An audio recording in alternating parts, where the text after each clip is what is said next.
Hey, what's up, fellas? Welcome back.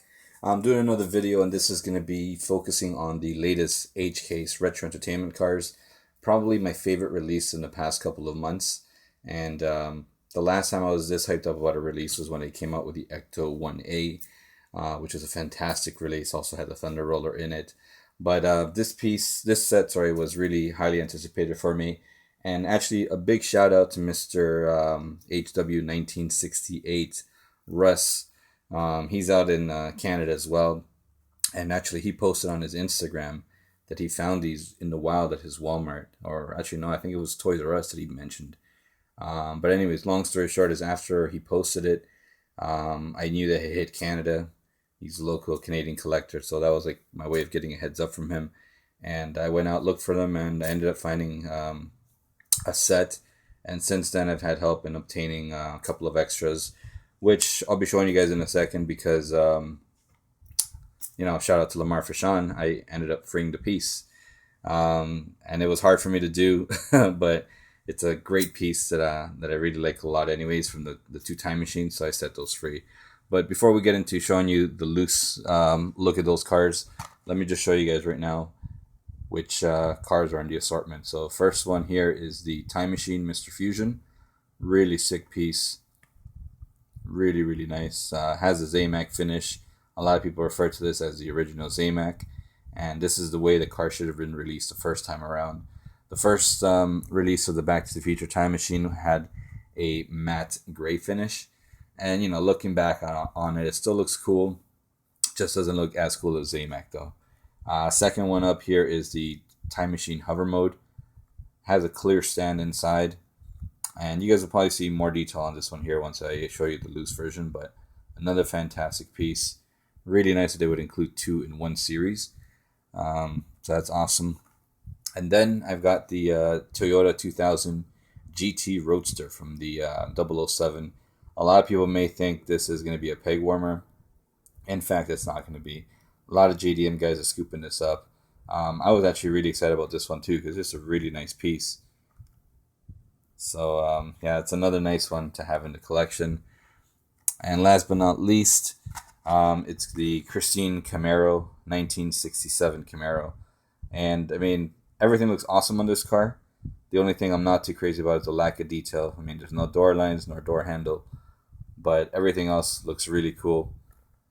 Has the stripes on the hood. It is an opening hood, but due to the packaging restriction, you can't open it. Now, there is a fifth car in the set, and I did not pick up the fifth car, and that is because it's previously come out in other releases, and that is the Dodge Charger RT from the Fast and the Furious set. So if you're a new collector, you may want to pick that up just to stay up to date, but it was previously released. There is no difference whatsoever other than the packaging. So Mattel got lazy on that, or maybe something happened last minute, and they just put that car in with new packaging as a filler. I really don't know, but I left it behind. I already have it, and I'm not going to be that much of a completionist. If I'm missing that one car, which really is a card art difference, I'll be okay with it. But let me show you guys right now. Again, shout out to Lamar Fashawn. I freed the piece on two time machines. The first one here is the hover mode. It looks absolutely awesome. It's really heavy. Perfect detail with the exception of the license plate that's blurred out. You actually cannot see the license plate detail on it. I think on the Johnny Lightning release, it did have the license plate detailed. But then again, that's Johnny Lightning. That's the detail they used to put the extra touch on everything. So I'm not going to complain about this one here. It is fantastic for what it is. Really heavy piece, metal on metal. And those tires are not rubber. I've heard people mention that those are rubber tires, and they're not. But really nice piece. There's even some interior detail in the molding for the inside of the car as well. So really fun to appreciate this casting because it did a nice job with it. Second piece up is the regular Mr. Fusion car. Probably my favorite of the two. And this one, although you probably won't be able to pick it up on the camera, the polish, it's extra polished. Like, it's shinier than the other one. It's also a lot cleaner. The other one has like a dirtier Zamac finish. This one's like neatly polished. Really shiny.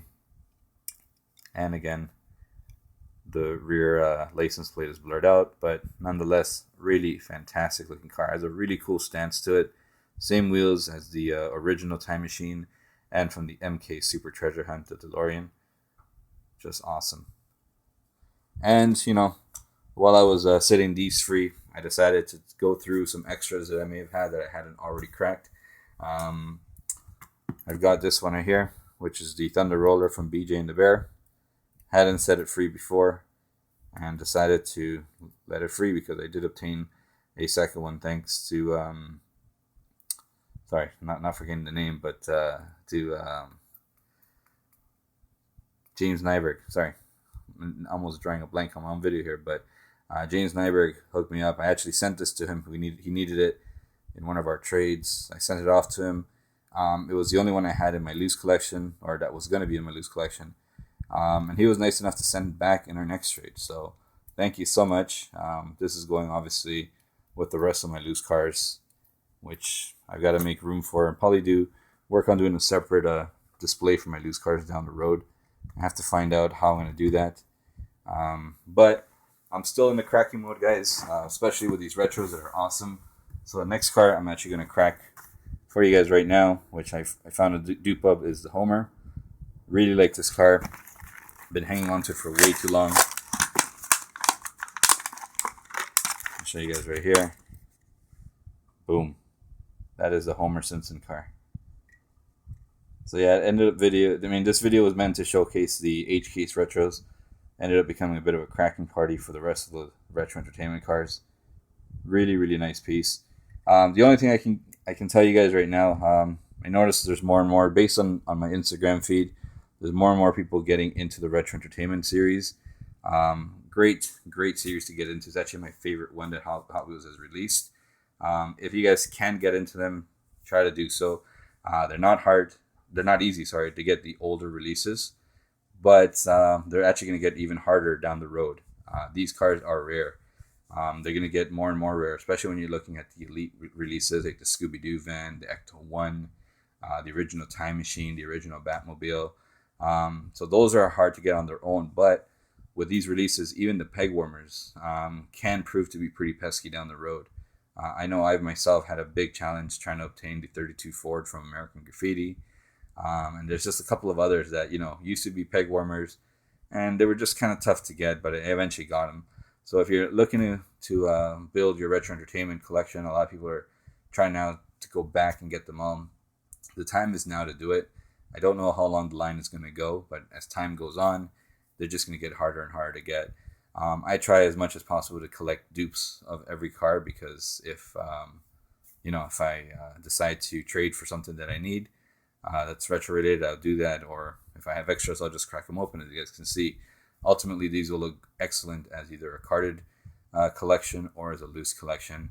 I'm really trying to do it both ways, but it's going to be kind of hard. There's a lot of the earlier releases I don't have dupes of to do a loose collection, but I do have them carded.